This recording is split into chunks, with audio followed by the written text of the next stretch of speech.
Hello again, everybody. Lance Russell and Dave Brown right along ringside. By golly, we're about ready to go with more big action. Thank you very much, and welcome to Georgia Championship Wrestling. I'm Gordon Soler, your host, and we have quite an hour in store for us. Hello, everyone, and welcome to Championship Wrestling at ringside. This is Vince McMahon, along with wrestling's only living legend, Bruno Sammartino. Welcome to this week's edition of Mid-South Wrestling Television. I'm your host, Floyd Creatchman, another outstanding card. Hey, guys, and welcome back to the Regional Wrestling Podcast, where we talk the territories. I am Ray Russell, and this week we jump back in time to 1985 in the Memphis territory, which only means one thing. Welcome back to the program. It's been a while. Here he is, the one and only Mr. Meaner Gene Jackson. Welcome back, Gene. What's up, man? It's been a long time. Been a couple months since we've done the Memphis 85, and it's good to be back. I don't know how long that feeling is going to last, but for right now, it's good to be back.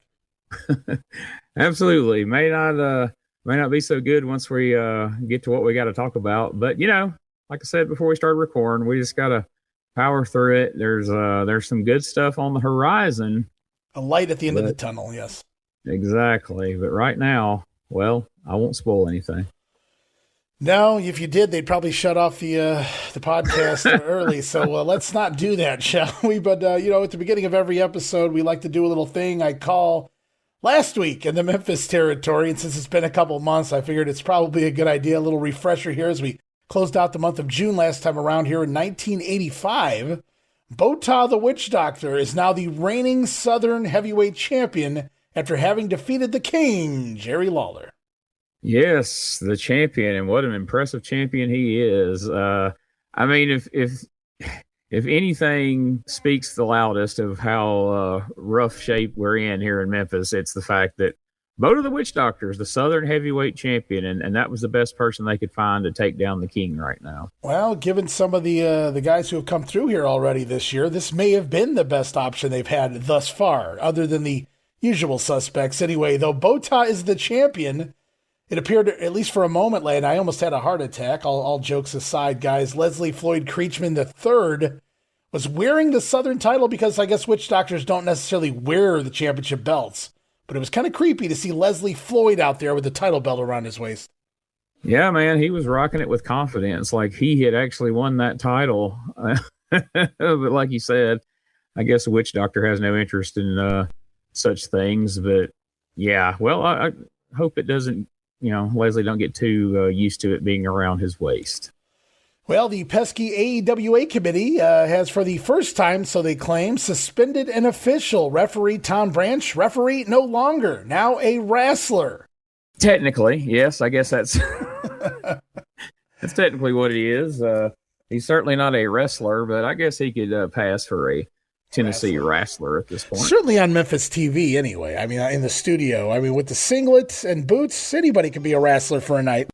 Yeah, we've seen worse. I mean, let's be honest. We have definitely seen worse in 85. So, all right. Well, unsuccessful apparently was Tom Branch. We're going to see a little highlight of that here this week on the TV. But handicap match, he was teaming with Phil Hickerson to take on Jerry Lawler. Now, there was no pinfall made in that matchup. We'll talk a little bit about what went down there. But yeah, Tom Branch has not only stepped back into the wrestling ring. Well, for those of you who don't know, we've mentioned it in the past. He mentioned it even on the last episode, that he used to be a wrestler, and he once again wants to be. Aspirations here of being a pro wrestler here in the Memphis territory. Unsuccessful against the King, but we'll have to wait and see what he does here on the TV this week.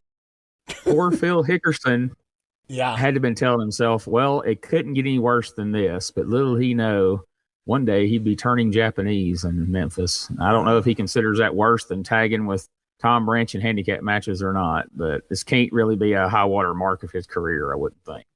Had they saved that Turning Japanese song for when P.Y. Chuhai debuted, it might have actually made #1 on the charts, at least for me anyway. It would have made more sense. But we've got Tom Branch here this week, Phil Hickerson. We're going to talk about him taking on the King on TV. The Fabulous Ones, who are not in the studio this week, still feuding apparently with the Sheepherders, at least on the house shows, which I guess beats having to feud with Billy Travis and Ron Sexton. Sorry, Billy. Yeah, I suppose that's a step up. I don't know, other than Jonathan Boyd and Rip Morgan started out as the sheep herders here that was challenging the Fabs. But yeah, poor Billy, he got straddled with Sexton. It's not like Sexton's an awful wrestler, but I don't know, man. You were the third wheel of the PYTs, and then all of a sudden you're yanked out of that. You're teaming with Ron Sexton, and you're managed by Buddy Wayne doing his best Paul Bearer impression a few years early. Buddy Wayne Bearer, indeed. Yeah, it's definitely a weird spot. We haven't seen a lot of them on TV in the last few weeks. We have to see what happens with that duo as we move forward. One last piece of business. Now, we didn't get to see him last week in the studio, but superstar Bill Dundee made his return, at least for that week, to the Mid-South Coliseum to challenge Bota the Witch Doctor. Going to push back the Lawler rematch in favor of trying to find a few guys to step in the ring in between with this Witch Doctor character. And in comes the superstar, Bill Dundee, who actually loses the match on a disqualification. If you catch it real quick here on this episode of TV, Lance Russell will mention that Dundee backdropped Bota over the top rope, which was somehow a DQ, at least this week in the Memphis territory. I mean, I don't know this to be true, but I almost feel like they sat down and went, okay, who can we come in and wrestle Bota in the meantime that's not going to dwarf him and make him look like a ridiculous midget of a champion? Oh, I got an idea. Let's call the superstar. Well, that's a good call. You can't really dwarf him when you're Bill Dundee. I mean, that should be the go-to every time. But I joked. We had with Little Tokyo. We had the midget match on the show. We opened and closed the Mid-South Coliseum with midget matches. But yeah, Bill Dundee comes to town. Now, I'm sure we didn't have the figures, so I don't know what they drew. But it's always cool to see Dundee just kind of pop through here. And we're going to see that happen again this week. A new challenger in line for Bota. So we'll talk about that in a little bit. Now, before we get to this week's episode of TV, I recently had a very timely conversation involving this exact time frame in the Memphis territory. Recently, listener David Taub wrote in inquiring how the local WMC station, which is an NBC affiliate, handled Saturday morning pro wrestling when it would run up against sporting events, airing live on NBC at the same time. And I said, well, great question, David, though I didn't have an immediate answer for him. So David took it upon himself, and I love when listeners do their own homework, Gene. It's so much easier on us, right? So, hell yeah. David took it upon himself to seek out that answer, and it's actually available right now in one of his articles. And I wanted to put him over here, offthebottomrope.substack.com. You guys can read some of David Taub's work there, but I won't read the entire article, but I will share what he shared with me here from the article. Were there any conflicts between the Pro Wrestling Company and NBC Sports as far as WMC, the Channel 5 show goes? WMC at the time, owned at the time by EW Scripps Company, already preempted an hour of NBC cartoons at 11 a.m. to air wrestling. So they were already preempting NBC content every week for wrestling. Spider-Man, Incredible Hulk, etc. Now, there was one notable exception for preempting NBC Sports, Grand Slam Tennis. And here's where it gets good, baby. June 8th, 1985. We just recently covered this episode. The June 8th episode here in 85. The live wrestling show aired a half hour earlier. And I remember mentioning that, and we really didn't know why at the time. Lance had kind of mentioned it. 10:30 a.m. is when they came on, so that NBC Sports could show the French Open, the women's finals at noon. Martina Navratilova, sorry about that, versus Chris Everett Lloyd. NBC Sports coverage was an edited 2-hour version of the match, which resulted in a Everett Lloyd win. Anywho, NBC Sports coverage of Wimbledon on this day, this very day we're covering, Gene, this is why it's so timely, July 6th, wiped out WMC's morning wrestling show entirely. Tennis took priority live all morning through the early afternoon. So WMC aired a rare Memphis version, 1 hour, tape-delayed wrestling show at 4 p.m. So it's going to air later at 4 p.m. is when this episode we're going to cover aired, but it was only 1 hour even in the Memphis market. Interesting. That is very interesting. I know that they got bumped around by sports, especially like, the SEC football and baseball and everything like that. But wow, tennis bumped them out of the way. But Wimbledon, the Witch Doctor or Navratilova versus Chris Everett Lloyd. Well, I don't know. Let's give it a shot. Let me see what might be a better match. Who knows? Give it a go. Well, Why would tennis air live on time, but maybe not baseball? A look at the sponsors might answer the question. It always goes back to the sponsors, the money-making sponsors. Of course, you're doing Wimbledon and the Opens and things of that nature. BMW, Lowenbrau, Nike, Gatorade, American Express, the list goes on and on. So, yeah, they had some I don't think WMC specifically, and even Jerry Jarrett wasn't pulling in. Well, I don't know. Jerry Lawler had that whole episode on Nike. So maybe Nike, but not so much any of these other ones here on the list. No, those are some big time players in the sponsor game. So yeah, you're just gonna have to do a little wrestling match later, guys. So I got a few takeaways from David's notes as well, and I put together some extra notes here on my own. So despite being an NBC affiliate, WMC regularly chose to air wrestling over network programming, NBC programming during this time slot. And here in 1985, back in April, NBC's Game of the Week baseball coverage started at noon in Memphis time and included a 15-minute pregame show. But rather than air it, WMC aired wrestling in full and would join the NBC baseball games in progress. So you would miss the pregame, you would miss the first half hour of the baseball, which is kind of interesting. But the decision really came down to ratings and revenue. Believe it or not, Memphis wrestling in Memphis drew better ratings than MLB, which is insane when you think about any of the big three sports, football, baseball, basketball, losing out to pro wrestling. Right. And, it's always been said that even in the down times, when you go back and you look at results and attendance was, just absolutely piss poor at the Coliseum, the ratings always stayed strong. People were watching it on TV, even if they weren't inclined to go buy a ticket. And, I think this kind of backs that narrative up here. Well, on the other end, this starting earlier was not a new thing. We talked about that in David Taub's notes, 10:30 a.m., bumping up back in the June 8th episode during NBC's World Series broadcast. Now, that is not going to get preempted by wrestling. I'm sorry, guys. But in 1982 and in 1984, WMC also shifted wrestling earlier to the 10:30 time slot, not to have any conflict with the World Series, because you're just not going to compete there, pal.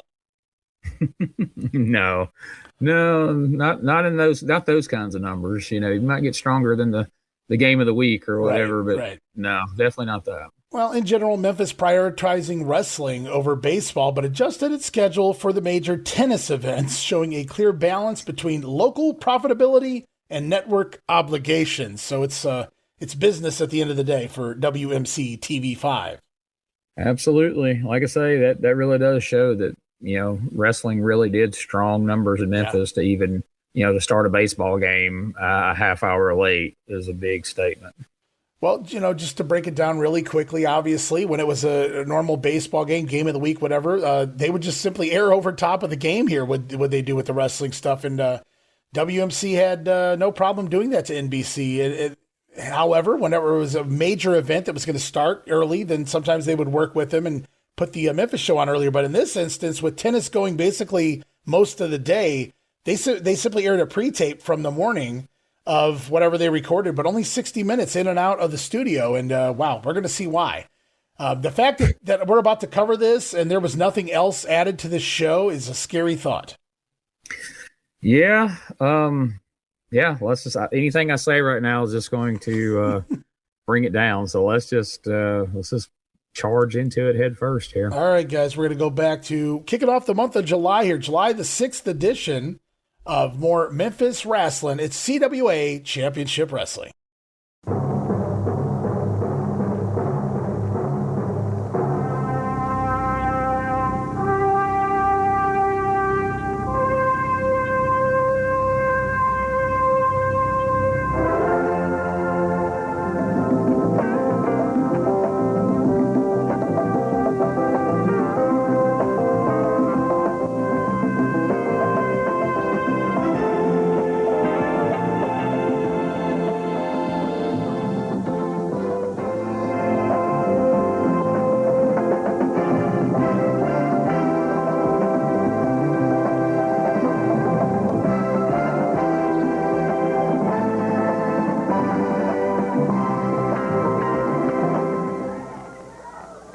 All right, now in the month of July 1985, WMC TV5 Studios. This is the Louisville broadcast we covered. However, apparently we didn't miss a whole lot from the Memphis broadcast this week. Memphis usually 90 minutes, Louisville cut to 60, but with this show being 60 altogether, kind of intriguing what's going to happen here. As we kick things off, it's Lance and Dave right along ringside. And this week, we get the little video here promoting some of the upcoming things on our screen. One of them will be apparently a man by the name of Big John Harris. Way to spoil it for us. The world's tallest wrestler, so they say. We'll talk about Big John here in just a moment. Boy, will we. Bota, the Witch Doctor, supposedly highlights of Bota versus Dundee from the Coliseum, as well as highlights of Jerry Lawler versus Tom Branch and Phil Hickerson. And hey, Jerry, Jarrett, and Tojo Yamamoto going to be here as well. Oh, boy. All right. Got ourselves a hell of a lineup here. Big John Harris, everybody's asking, who the hell is that? What's that about? Well, again, I go back to, why do they continue to spoil things for us here in these intro videos? Or do they really feel like it's going to capture the people's attention? With a live program such as Memphis, I just don't know that I'm enjoying these intro videos, especially with so many spoilers we're seeing each and every week. Yeah, I mean, the only thing they're serving to do is spoil things, because we don't gain anything from them, and occasionally they tease something that doesn't even happen or doesn't, it's useless. But I don't think we do this for very long. But it's been long enough. We might do it through the remainder of 85, though. I can't remember honestly. Well, hopefully it goes the way of the dodo here, as they say, before too long. But wow, here we go. New Rasslin character coming in here to Memphis. We get a music video right out of the gate. John Denver, Boy from the Country is what I got here. I don't know why it wasn't Thank God I'm a Country Boy. I would have enjoyed that a lot more. But new fella coming in here by the name of Big John Harris. And for those of you who've never seen Big John Harris, he is a large-looking, I don't know, what'd you call him, a hillbilly gimmick, obviously, here in the overalls. We see Big Sweaty John having breakfast with two other gentlemen here at a kitchen table. Glasses of milk all around, except for Big John's, who drinks his from a large mason jar, which he slams down. Then the spread on the table, well, we got eggs over easy, bacon, biscuits, and it's the South, guys, so we got to have our slices of tomato, Gene. Oh, yeah, this wouldn't be authentic if we didn't have those. Somebody would call bullshit on all this if that wasn't there. I grew up on those slices of tomatoes pretty much every meal of the day on the table. That's healthy for you there. Don't matter what you eat with it, as long as you get a slice of tomato. That's right. Well, it'll fix anything.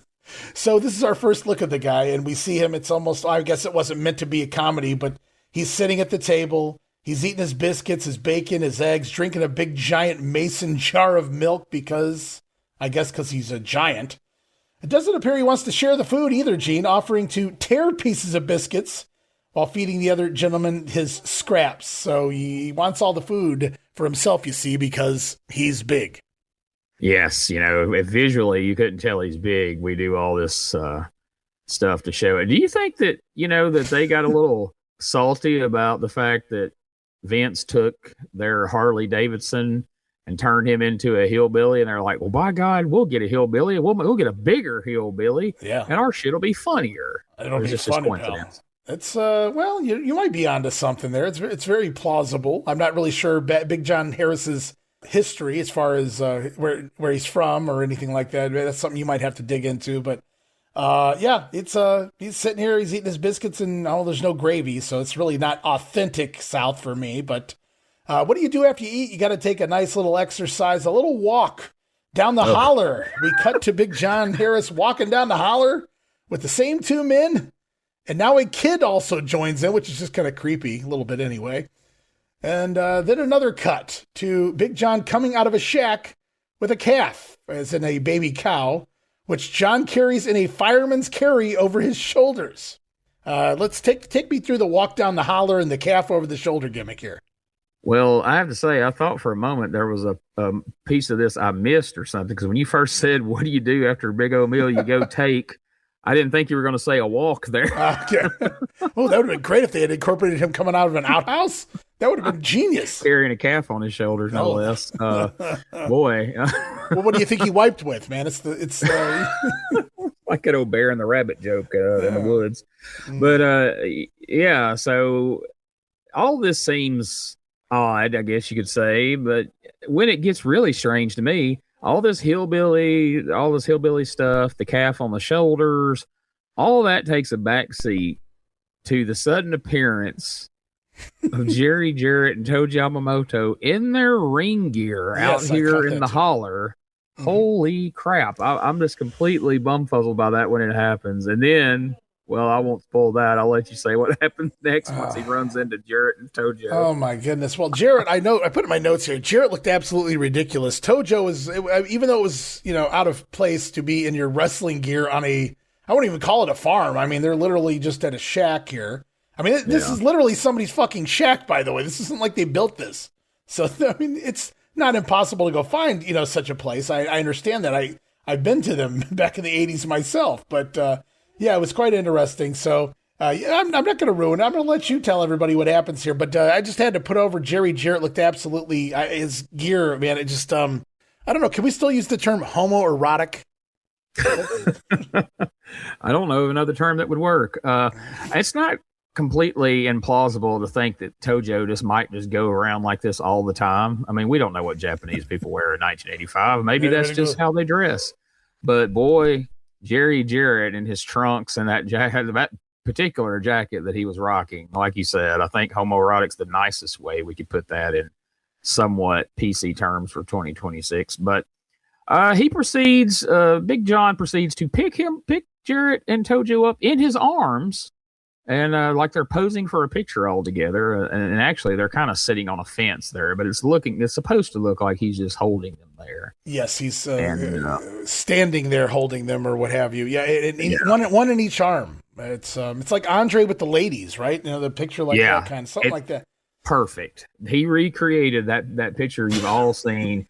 If all of you will think back to your time reading wrestling magazines, and we all remember that picture of Andre holding two ladies, well, this is Big John holding Jerry Jarrett and Tojo Yamamoto. Tojo, who's what, in his 50s at this point, and he's getting held by a grown man.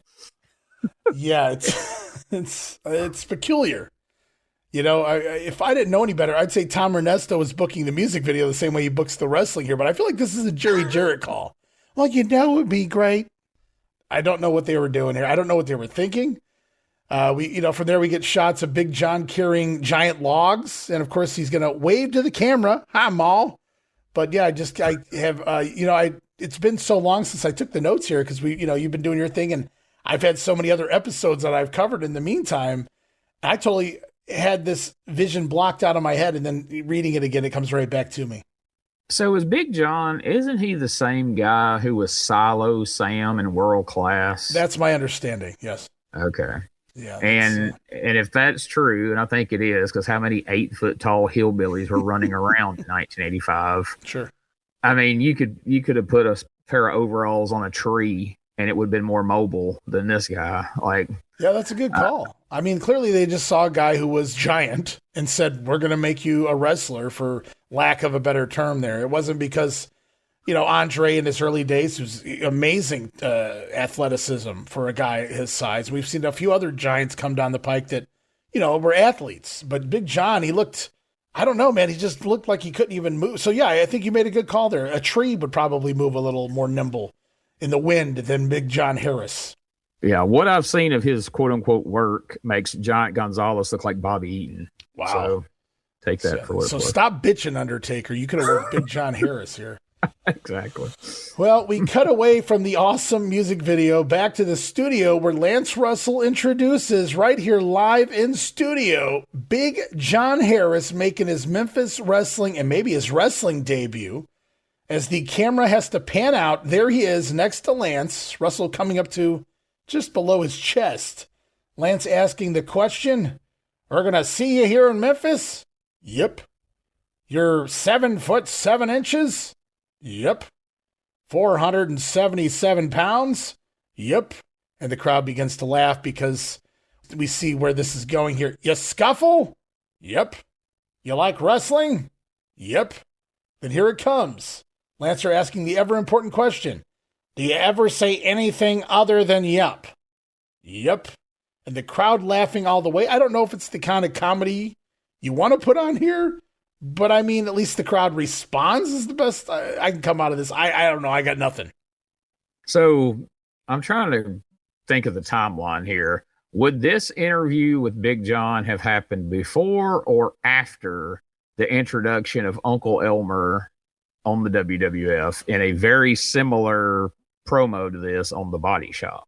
Ooh, good call. And Elmer does the same TV tapings as Randy Savage. They both debut at the same TV. Okay, well, TV there tapings. you go.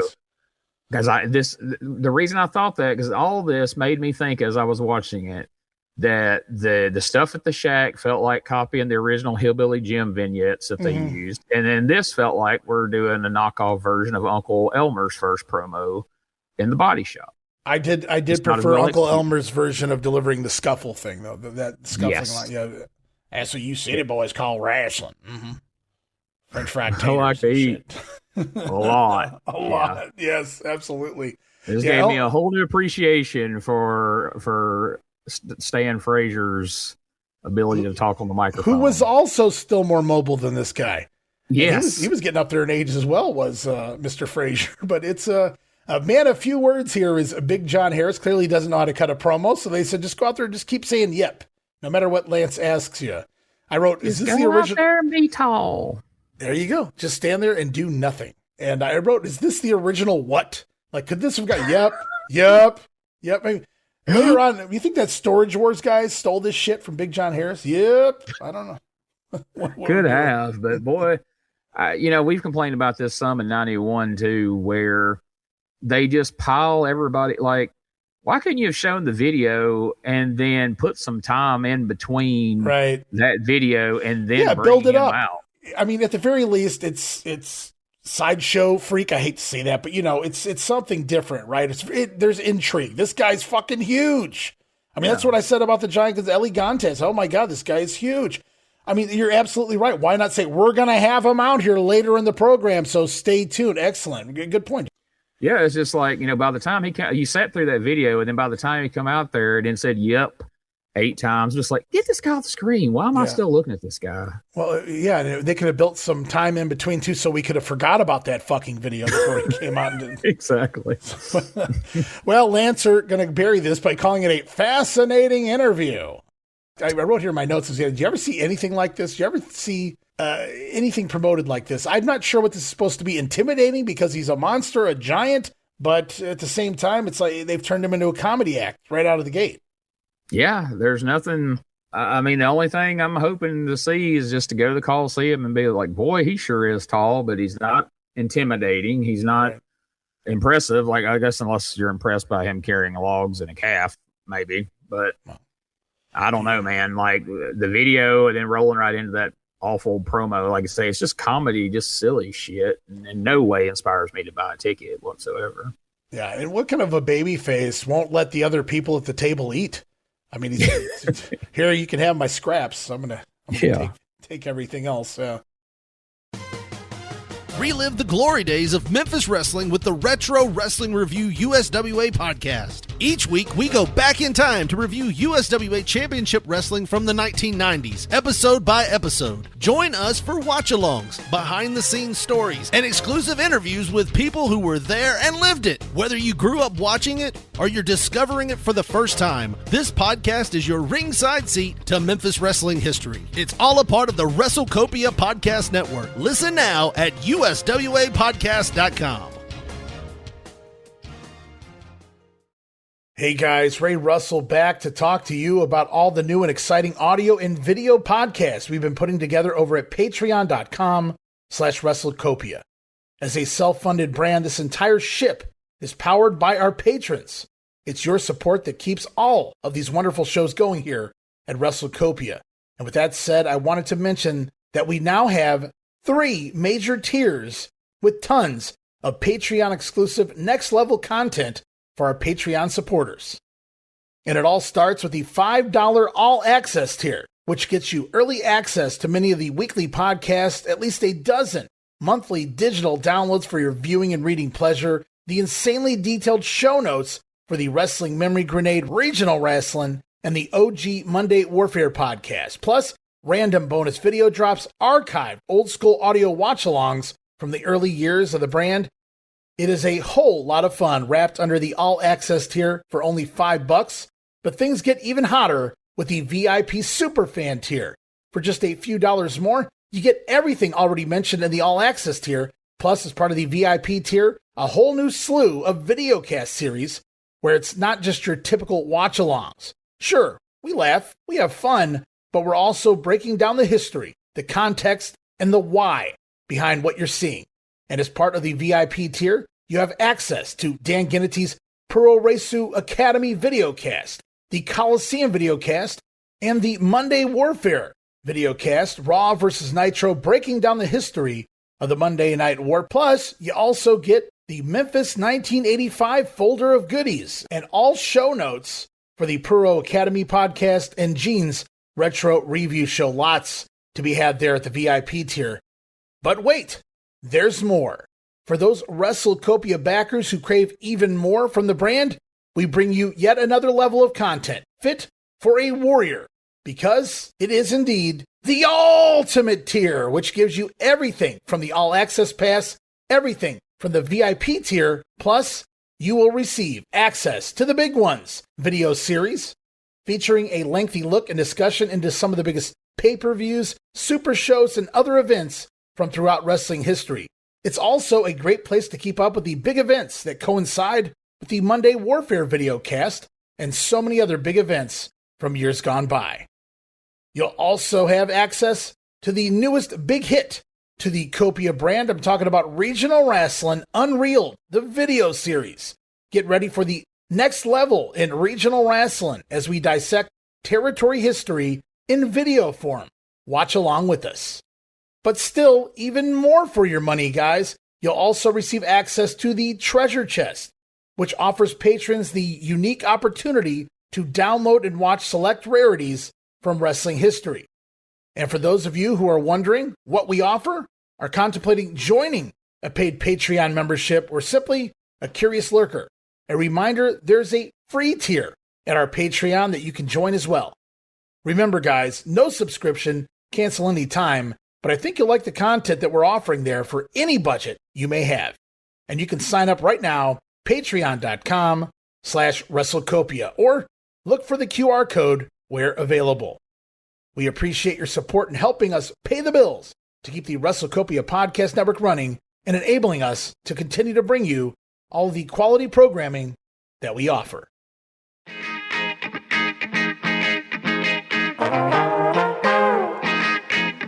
Hey, it's Bob Smith, and guess what? The Outdated Wrestling Hour is now part of the WrestleCopia Podcast Network.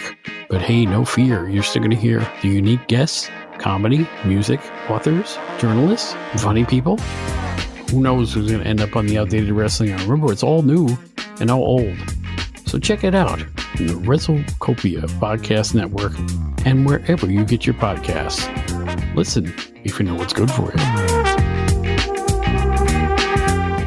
Well, after this long, big John Harris fiasco, Lance Russell going to throw to the VTR, to the Mid-South Coliseum, Bota the Witch Doctor versus superstar Bill Dundee.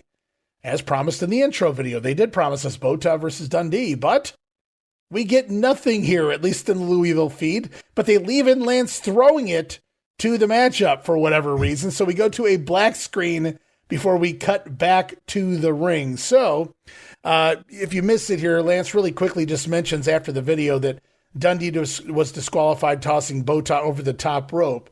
So they leave in here in Louisville, Lance throwing it to the video of Bota versus Dundee, but they don't include the video, maybe because Dundee never came through the Louisville Gardens, I'm assuming might be why. Yeah. But why leave the first part in? I don't know. Yeah, I guess that's just a poor editing job on somebody's part. But you think? Boy, we're off to a killer start here. This is can only go up from here, Ray. So if you're sitting there watching in Louisville and you see that they promised to take you to this match, and then you don't see the match, but yet we do get this though. We get Bota the Witch Doctor in action here, Southern champion I might add, taking on David Haskins. Welcome back to TV, David. Get Bota the Witch Doctor here. Still here also is sports agent Leslie Floyd Creatchman III. Going to join commentary and literally never shut up from beginning to end. At one point, I think he says he canceled Jerry Lawler. I wrote, why doesn't he cancel himself? Good God, man. You're talking about somebody that is trying way too hard to get himself over and failing miserably, from the promo wearing the belt to this shit where he's just running his mouth incessantly, like you said. It's like all I can. It's just go away heat, you know. It's just that kind of heat where it's just like, I don't want to see this fucking guy. Not, I want to see Lawler get his, right, you know. Right. I want to see Lawler pile drive him. I want to go watch him get his ass. No, just get the fuck off my TV. And I do want to apologize for any background noise. We have another co-host this week. My son Camden's in the room with me. Very unprofessional, I know, but that's just where we're at this week. I got to do a little babysitting as I record, so deal with it, people. Maybe he's learning a thing or two here of what not to do when booking a wrestling show anyway. So up next is supposed to be Bota coming to the ring. Lance Russell even quips. He goes, here comes Bota, or maybe he's not, because he takes a while to get to the ring. Somebody apparently had a little issue lighting the fire backstage or something. I don't really know. But the Master of Fire late getting to the ring, but he is carrying a torch, doing random dances or some shit around ringside. I don't know what you would call that, Gene. Well, I tell you what, if they were back there trying to get them lit, it was well worth the wait, because boy, weren't they impressive. Boy, yes, the fans are extremely impressed with this. Showing off his fire stick. Literally, it's real fire. He's showing it to the fans, and they're laughing at this guy has fire in their face, and they're still laughing. Talk about intimidating. This crowd just not buying into the gimmick whatsoever. I mean, I guess it's a step above making no noise at all, but when you have the heel monster character, you kind of don't want your fans laughing at it, especially when it's yielding a weapon in their face. I mean, you just think about, I mean, we're not that many weeks past seeing Randy Savage out here, you know, nearly beating a photographer to death and almost attacking, you know, Lance and all the craziness that we've seen. And now we spent 15 minutes watching a giant hillbilly that knows one word. And now this is our Southern heavyweight champion out there waving around a freaking little fire torch like people have in their backyard, you know, during 4th of July, a tiki torch type thing, and they're laughing at him. So, boy, Memphis is in rough shape. I hope the next match after, we're not done talking about this match, but I can only hope the next match is going to be one that really gets this thing back on track. Yeah, well, good luck with that. Right now, though, finally, Bota hands off his torch, begins hopping around the ring. I wrote, picture the Tasmaniac, only shittier. David Haskins never saw a gym. No, yes. Well, there you go. Yeah. So he's hopping around the ring because he's a witch doctor, and I guess that's what they do. Haskins going to try some tackles, and he has no luck. So it's more hopping from Bota, and then David Haskins surprising the witch doctor from behind, nailing him in the back, sending Bota outside the ring like a fucking goof. That's how you get your fucking monster over here. He turns his back and gets knocked to the floor by the job guy. You think right about now David Haskins was going, hey, man, can somebody bring back Cyclops? No kidding. Yeah. Poor David, man. Just gets, I don't know the last time we saw him here on TV, but this ain't it. This is not a way to come back. I know he's done some house shows, but not a lot of TV lately. And Mr. Haskins, wow, you could talk to him about this one too if you haven't already, Gene. Next time you talk with Mr. David Haskins here, because holy shit. Back inside the ring, the witch doctor now angry, taking control with a variety of double thrusts things. I don't know what you would call these, which somehow get the win. 1 minute and 44 seconds. My notes, wow, that was awful. And that's being kind. It was like somebody that didn't know. It was like took another Big John Harris off the street is what it felt like. Like he had no idea what he was doing, which is crazy because he's been in the business long enough to have an idea what the fuck to do out there. I mean, you know how you sometimes get, down a rabbit hole on YouTube or somewhere and you find these old shitty outlaw promotions that you didn't even know ever really existed because they didn't last 6 months and they're on some, cable access channel or something. And it's just freaking awful. And you're like, yeah, I see why this didn't ever see the light of day anywhere. That's what this show is looking like so far, man. Like it's freaking embarrassing to this point. And actually probably will see if I can't get a hold of David Haskins, just to ask him like, man, what was the feeling in the locker room at this time? Did y'all feel like Memphis was going down the tubes? Was it starting to feel hopeless? Like, what did you think about this? Because I'd be interested to, because I know if I was sitting back there watching the monitor, I'd be like, I'm gonna call Bill Watts, even as a job guy. It's not the Memphis I know, and it's crazy because both of the owners are right here in the ring. Jerry Jarrett and Jerry Lawler are both here right now. There's no passing the buck. There's no making an excuse. They're allowing this to happen. I just don't know. I'm with you. I don't understand where the breakdown is or why it has occurred in such insane fashion. But last week, Bota made his TV debut. And I said, he did like 30 seconds, I think the match went or something. I said, I'd like to see him go longer. I want to see what he has. But now that I've seen that, I retract that thought altogether. Yeah, he has nothing. Somebody was smart enough the week before to be like, look, he sucks. Let's not expose that. If we want anybody to buy a ticket for Monday night, 30 seconds, dude. Hit him with your best shit and get out. Well, we know this Haskins. Week we didn't do that. No, Haskins has only been in the business, 6-7 months. He doesn't know better. I'm not blaming this on David.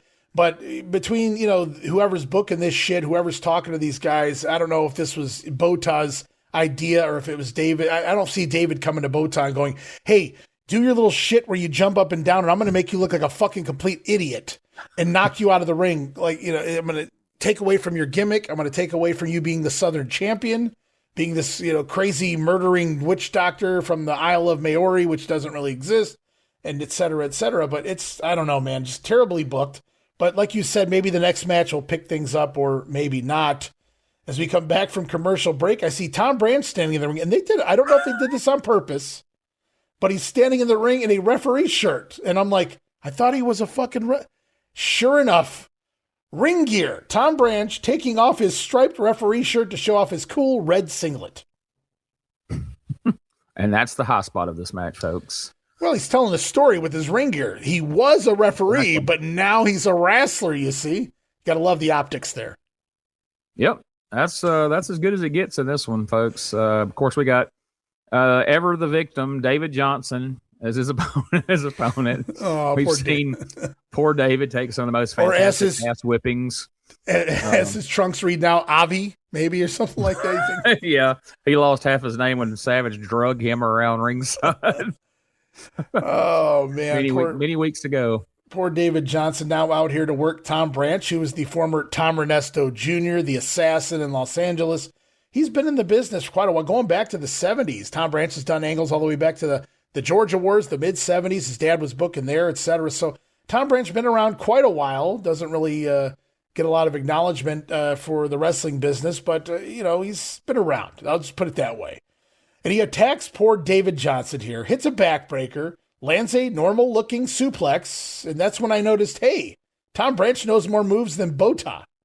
Yeah, that's the crazy thing, man. I made fun of this and said, his gear was the hot spot, but if I had to put the Southern title on either him or Bota, I'd almost put it on Branch just because he at least can do basic wrestling moves. I mean, of course, I know in Memphis, the main thing is, right. Can you play a monster? Can you be a gimmick? But holy shit. I mean, backbreaker, suplex, we're already looking better than we were in the last match. But at least they took the advice we said for Bota. At least Branch keeps it short here.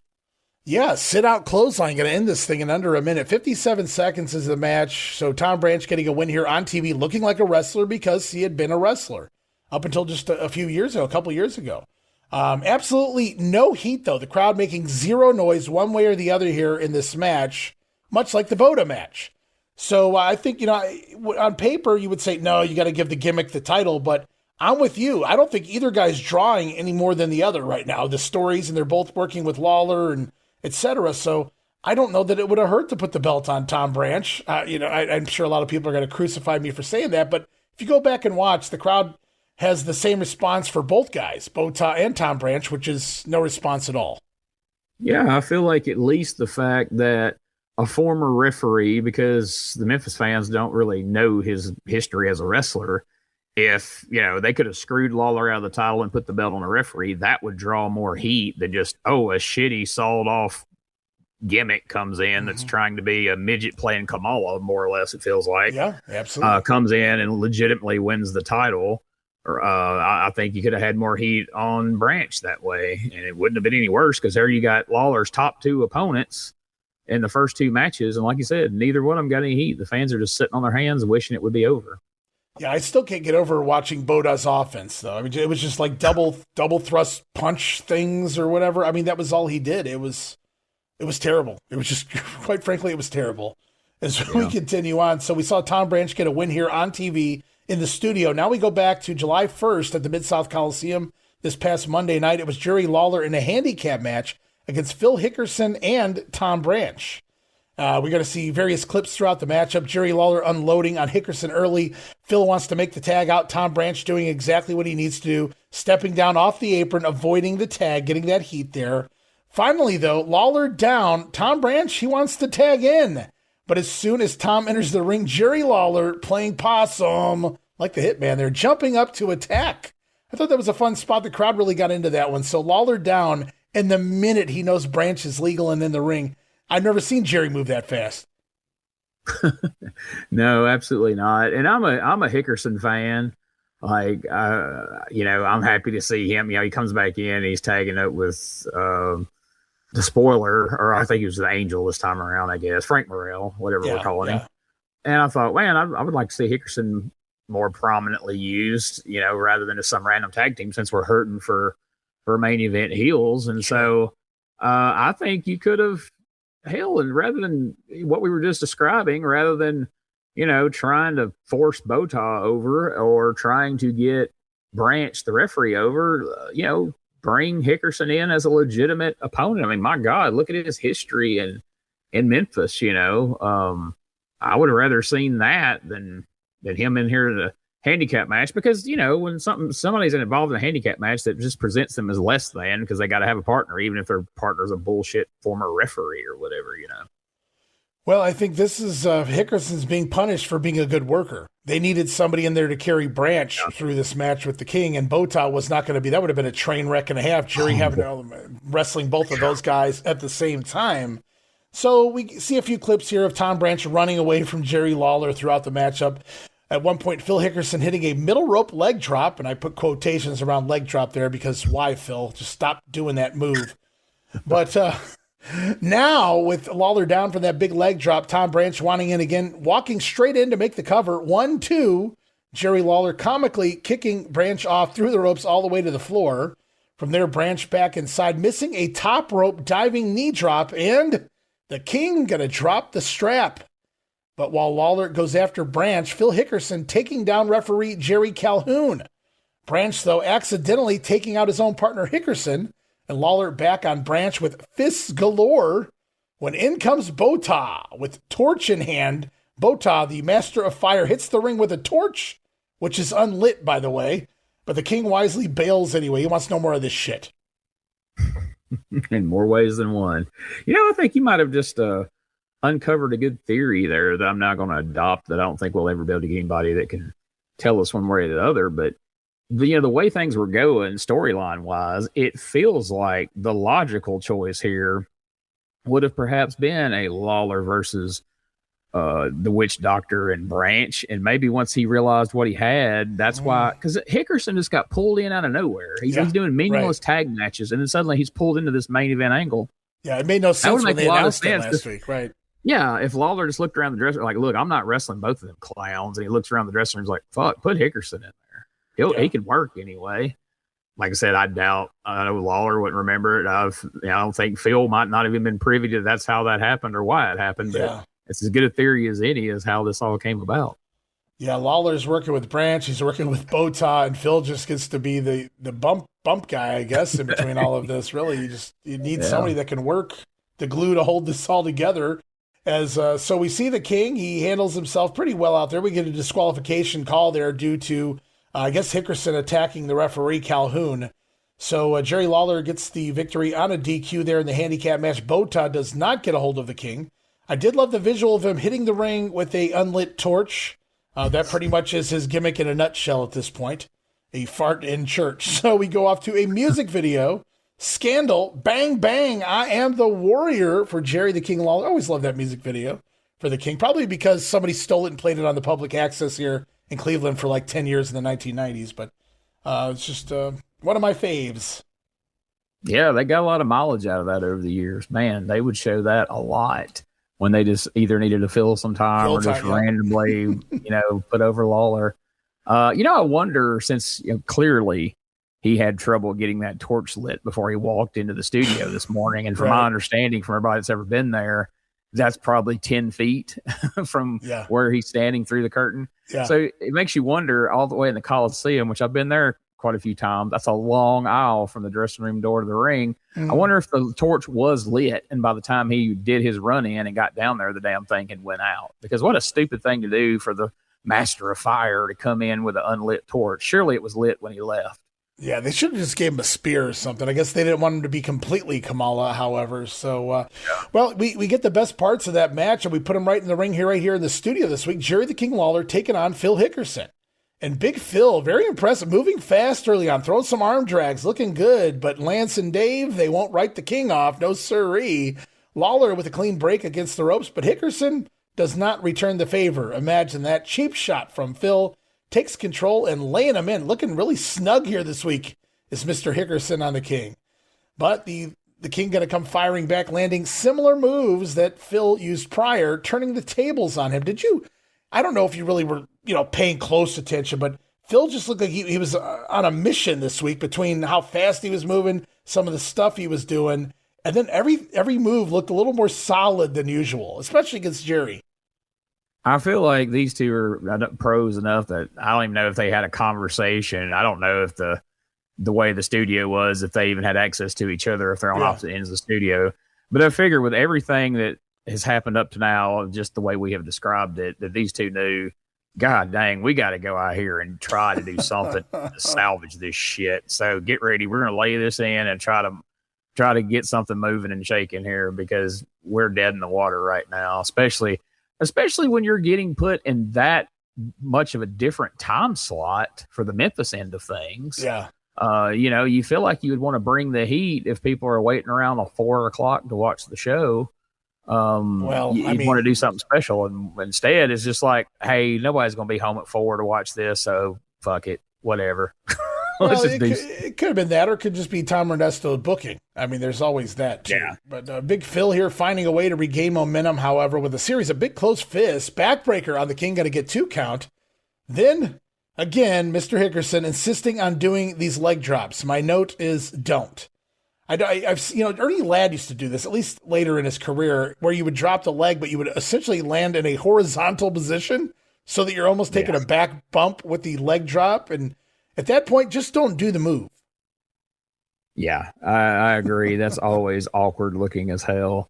And then when you do that yourself, then it's like, well, why is the bump supposed to hurt you, but you can throw yourself down in the name of a leg drop and that doesn't hurt? Because the whole, that whole theory of why drop kicks only hurt when you miss doesn't apply to leg drops exactly. So I don't know how that's supposed to work. But I feel like we need to mention here, I don't know when this is going to air. This could be old news by the time this comes out. But I feel like if we're going to talk about Phil Hickerson this much, we got to mention the recent passing of his longtime tag team partner, Dennis Condrey. What a tag team they were. Boy, in their heyday, they were something else. And when you think about that, you really start to realize just, the age of Hickerson at this point. And he still was around for, about 4 more years after this. But what a team.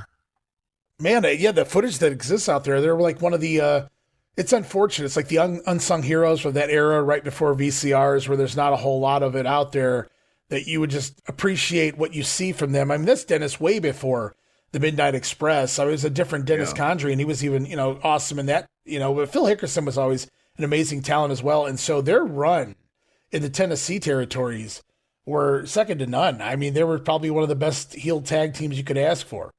It's unfortunate, and it's that could be said, I'm sure, for a lot of great teams and heels and things like that of the eras gone by. But it's so unfortunate, that they came by just a little too early for the VCR days. Yeah, most of what I know about them is just like relatives of mine that if they were in the room when I was watching wrestling and the Midnight Express would come on, they'd be like, oh, Dennis Condrey, I remember him and Phil Hickerson. I saw them wrestle, blah, blah, blah, or they'd see Hickerson on and be like, is that Phil Hickerson? Boy, he looks different. I remember him and Dennis Condrey was the baddest tag team in the world. I just, I couldn't picture them as anything but what I saw on the TV at the time. But then I got a couple of those old Lawler tapes that was out, that did have them do a couple of run-ins, and you'd hear them go, Hickerson and Condrey, and I'd look twice, go, oh shit, that is who that is. Wow, Hickerson was skinnier and Dennis was bigger, and somewhere it's kind of weird, right? Yeah, Hickerson inherited all the weight and took it with him when the team split, I guess. Yeah, maybe that could have been the deal, I'll let you go do your thing, Dennis. So yeah, it's love the Midnight Express, love both incarnations of the Midnight Express. That's what I grew up on, was the tail end of Bobby and Dennis together before Stan came in, and it's extremely unfortunate. I've heard very brief bits of what Jim Cornette said about his passing. I don't look forward to. I will be listening to it probably before this airs, but I don't look forward to listening to it based on just the little bits I have heard. It's really unfortunate, the way he passed away. But what a legacy he left in the wrestling business. I had just assumed it was the cancer had come back, and then somebody sent me a link to Cornette's clip, and I listened to it last night and was just shocked, and man, what a sad situation. But yeah, he was 76, 78, something like that. I mean, it could have been a number of things, but unfortunately what it was just sad to hear. But I was happy that Bill Watts decided at the last minute to throw him together with Bobby, because anybody who ever watches that Mid-South run, the TV taping prior to the debut of the Midnights, Bill Watts promotes on the next episode a wrestler by the name of Dennis Condrey. He doesn't talk about Jim Cornette. He doesn't talk about Bobby Eaton. He doesn't call the Midnight Express. So it feels like just the tape, just 2 weeks prior to them arriving, the plan was going to be just shove Dennis out there. So I guess Bill Dundee had some other ideas, and off to the races we went. Yeah, I mean, and we know he did, but if Dundee didn't have any other good ideas in his time booking, boy, that's certainly one that has, had quite a legacy.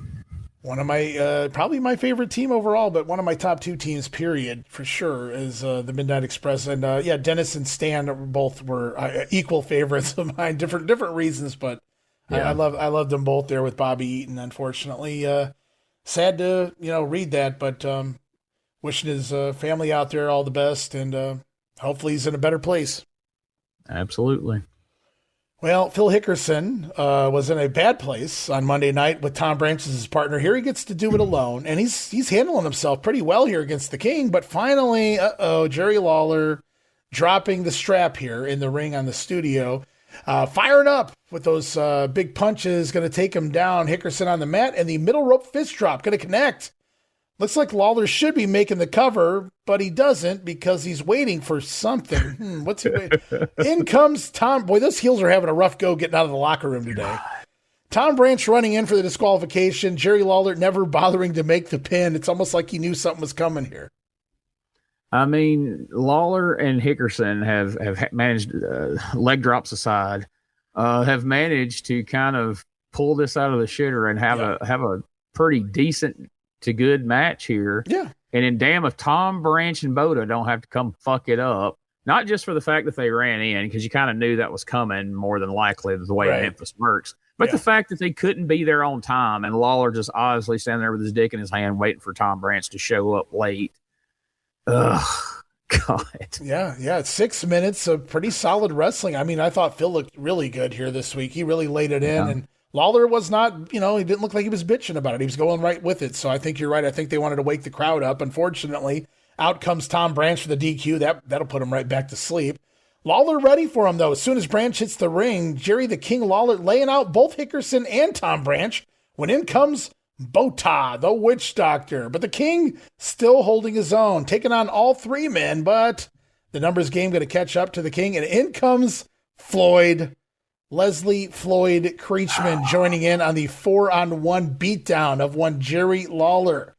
But Big John Harris lumbering his way to the ring, into the ring, and the heels all wisely bail because who knows what this guy's capable of. Even the Master of Fire, King of the Witch Doctors, didn't he murder somebody or something to get that title? But he's afraid of Big John Harris. He's never seen anything like that on the Isle of Maori. So the heels bail as I guess they're promoting the upcoming Monday night matchup between Tom Branch and Jerry Lawler, First Blood. Yeah, I mean, when you look at Bota and consider he's the champion, king of the witch doctors, they must not make him that big on that fantasy island he lives on. So, yeah, I was waiting to see if you were going to say a run-in from Big John Harris, because it certainly wasn't. It was a lumber-in, just as you said. I'm surprised it tripped. He kind of just appears in the fucking ring, which is crazy for a 7'7" guy to just appear, but there he was out of the blue. I don't know. What do you think? He had to duck his head, right, to come through that little corridor there to get in here? Unless they open that back door. Yep, absolutely. Yep.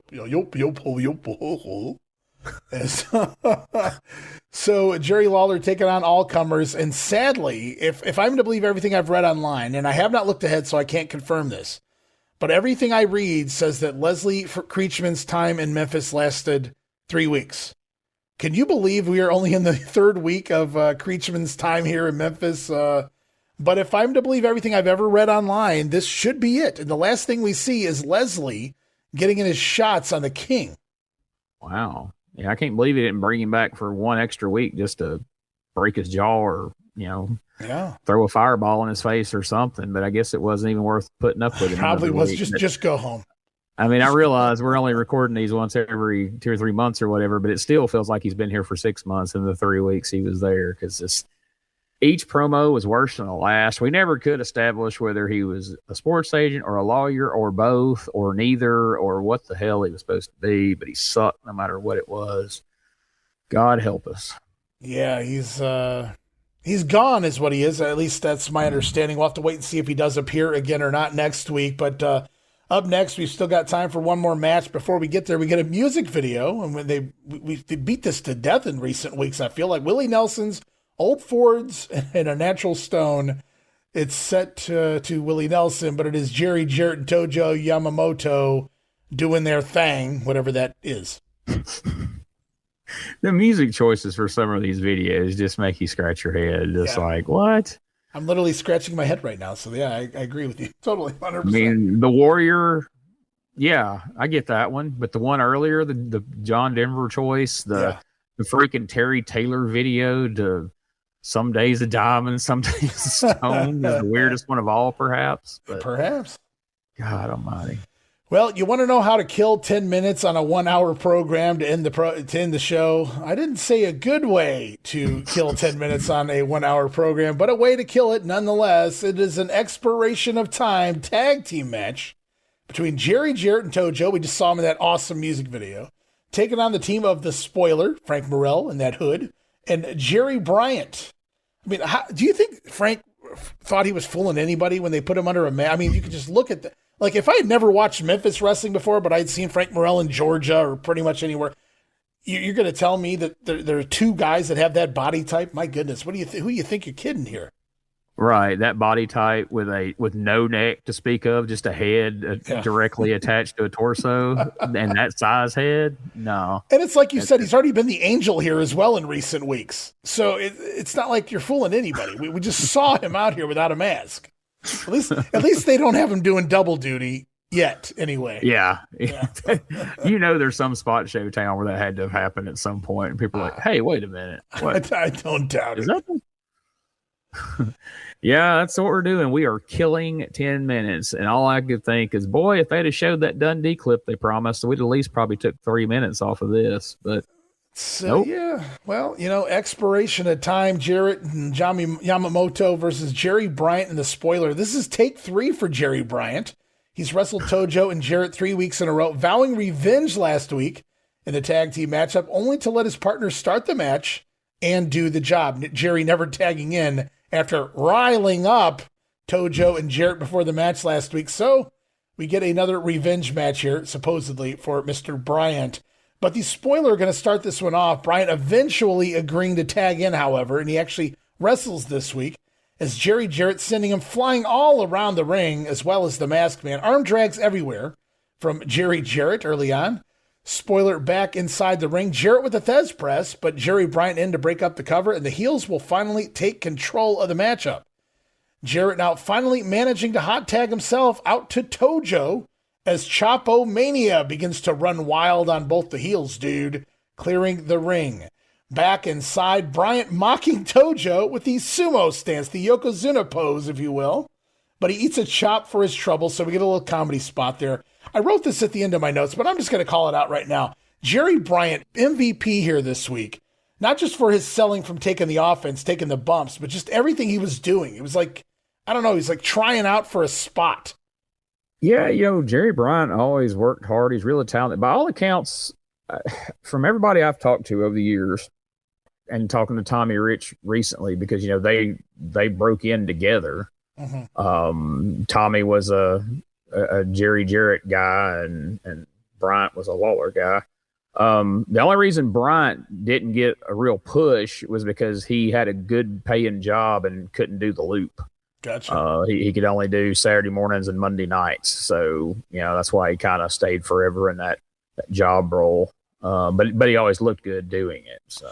Well, it makes sense. It's just a guy with this much natural charisma. And I remember seeing Jerry a lot in the later Memphis stuff in the late 80s as well before he got ill. Yeah.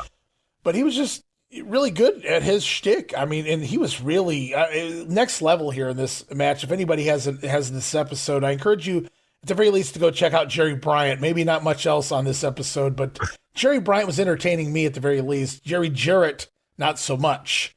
But he does tag back in for a whole lot of nothing here. Spoiler with a big slam on Jerry Jarrett, but only gets a 1 count as he holds Jarrett for Bryant, who comes running off the ropes for a crossbody. But Jarrett ducking out of the way. Bryant crossbodying his own partner. Jerry Bryant landing on top of the spoiler. Jerry Jarrett going to jump on top of both men. And then Tojo coming in to finish off the dog pile. We got a pile of wrestlers for the 1, 2, 3 spoiler on the bottom. Jarrett and Tojo going over. Match goes 9.5 minutes. Oh, my goodness. That's the longest match we've seen on television here in quite some time. Quite a while, yeah. Absolutely. That's it happened. I don't know why we needed to go 9.5 minutes, but we did.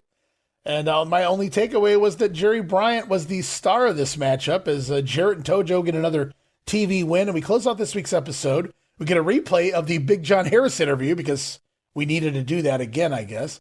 And music video, fabulous ones. Morris Day and the Time, Jungle Love, Stan Lane and Steve Kern still here for whatever reason. Hanging on. So here's something fun I would like to just hear a little sample of just for my own amusement. I feel like the people listening would enjoy it too.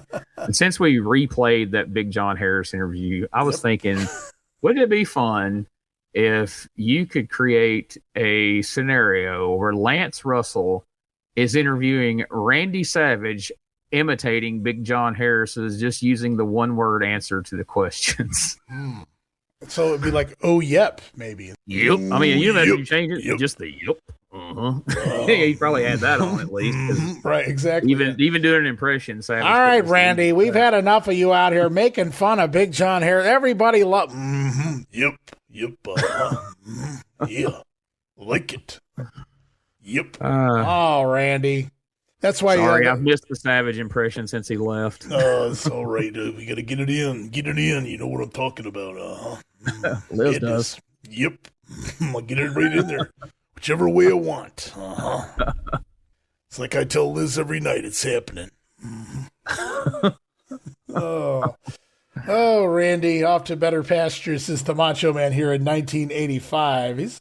He's doing well everywhere here on my shows. Grenade. He dodged a bullet getting the hell out of here when he did, didn't he? He did, man. Can you imagine Randy in here with Big John Harris? Yeah, you man, that would have been something else. Handicap match with a referee as his partner. He'd be like, what the hell? Well, the show doesn't air in Memphis until 4 p.m. It doesn't really affect Nashville or Hopkinsville, Kentucky today, but there is Split Crew, July the 6th in the evening of 1985, Nashville Fairgrounds.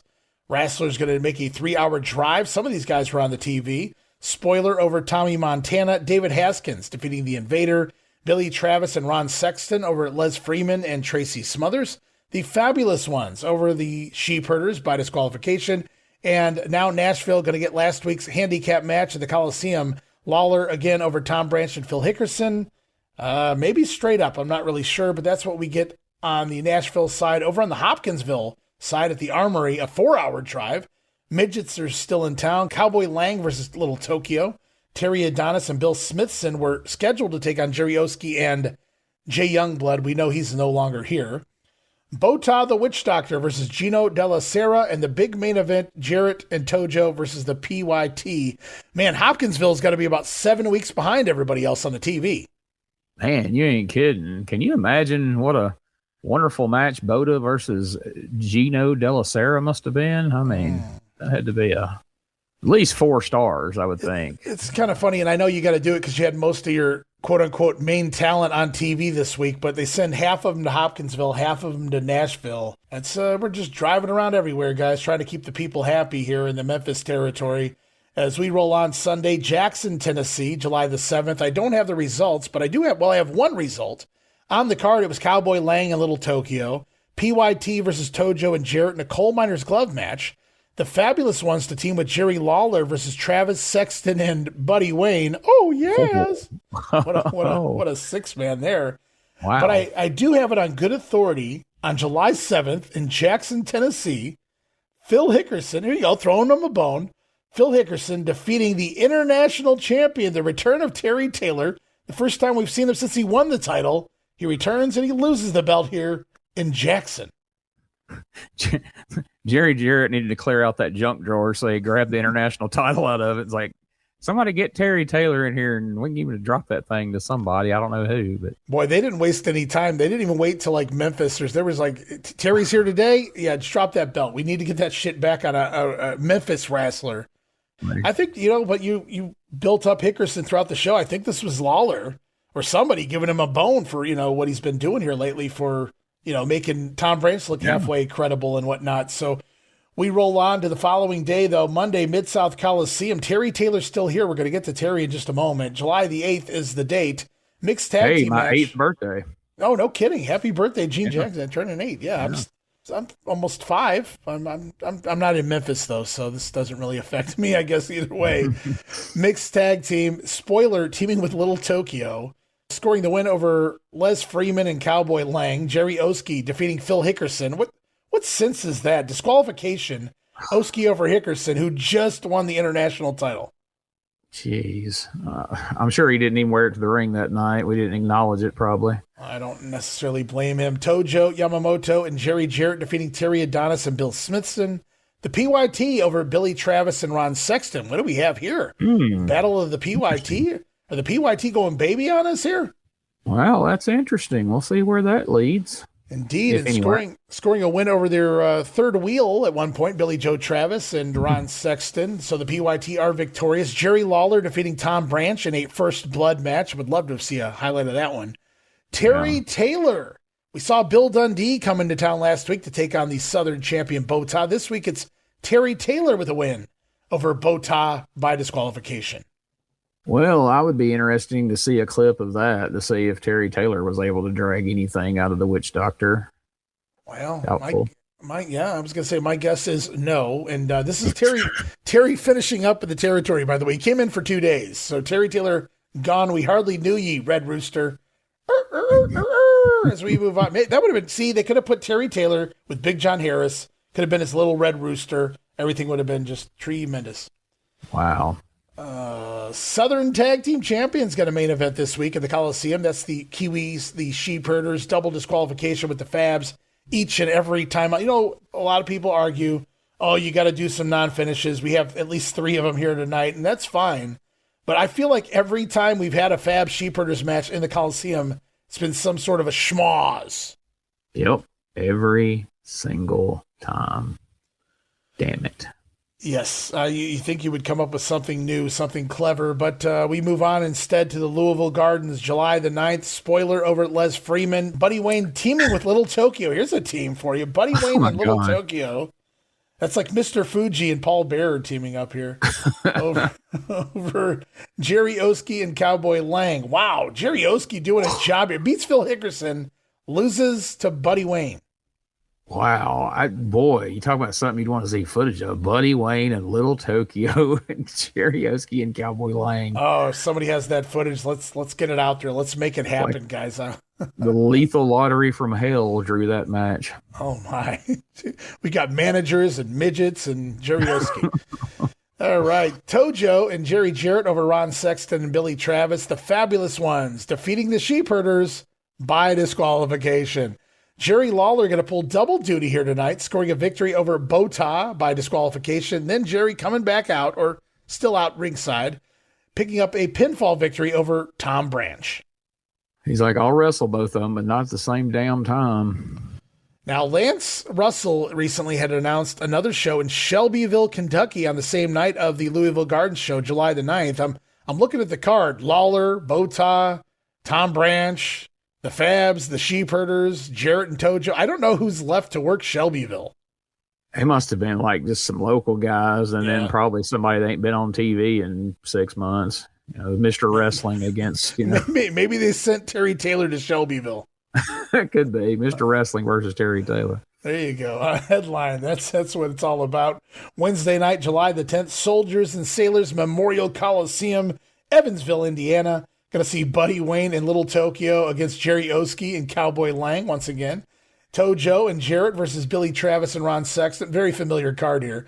Sheepherders versus the PYT. Bota defending his Southern title against the King. And a special added bout, again, Lawler taking on Tom Branch. So looks like the same card that we got the night before in Louisville.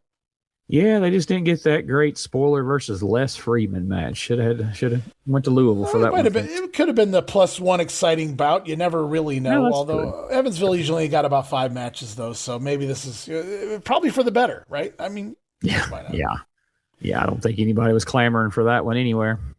Thursday night, Owensboro, Kentucky, the Sports Center, July the 11th. I have nothing for it, but they were there that night, so just keep that in mind as we wrap things up. We go to Friday, July 12th, Blytheville, Arkansas, and Huntington, Tennessee at the air-conditioned Civic. Sign me up, Gene. Air conditioning in July. That's where I'm headed. I would like to think that was actually part of the title of that place. Like that instead of one of the local sponsors getting their name on there, it's just air-conditioned Civic Center. That's part of the name, folks. Make sure you always say that. At least you know it's air-conditioned, right? At the end of the day. Is that thing's air-conditioned? You tell me. Yeah, so, it's right there on the name. You notice Big John Harris did not work the Coliseum yet, so they're going to still spend a little time trying to get him ready for whatever it is he's about to do, whatever he's fixing to do, Gene. Well, it may be a couple of months before we see him show up on a card if that's the case, because I don't think he ever did learn what to do from what I've seen of him. And somehow still made it to more than one territory, which is just mind-blowing. Hey, can I send you this? I got this giant hillbilly. He's 8 foot tall. Can he work? He can do promos. Can he work? He's 8 foot tall. I'm going to send him down there. He has. I sent his promo video along with him. You think they aired that down in Dallas? I don't know, man. I don't know. It'd be humorous if they said, "Can he do promos?" Yup. Can you send me a promo picture? He's 8 feet tall. We accidentally lost the tape. Yeah, we burned it, Jerry. With Bota's torch.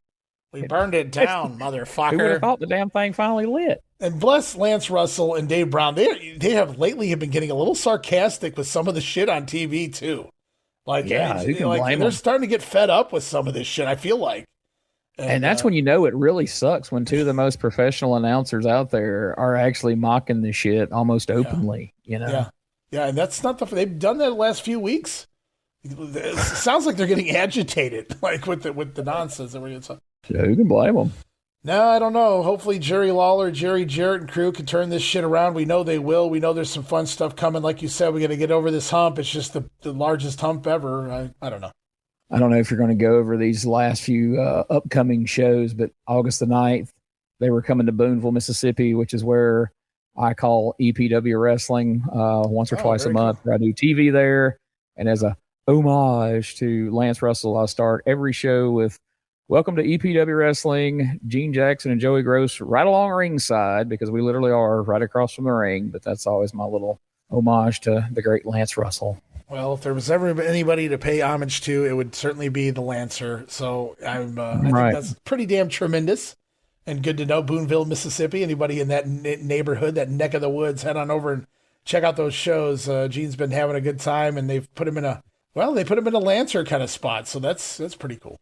Yep, and if you can't get to Booneville, Mississippi, they're on YouTube each and every week and on actual television all across the Southeast. So check it out.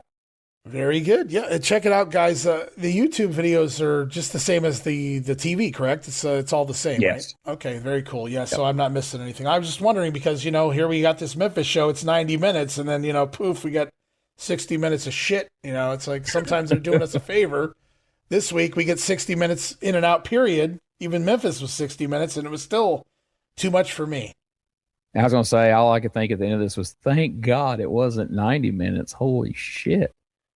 Somebody would have been finding me trying to get a noose tied before it was over with. You ain't shitting, man. Well, guys, so we're going to wrap it up this week, finishing up another week in the Memphis territory. We are now in the month of July 85. We're going to see what happens next with Bota.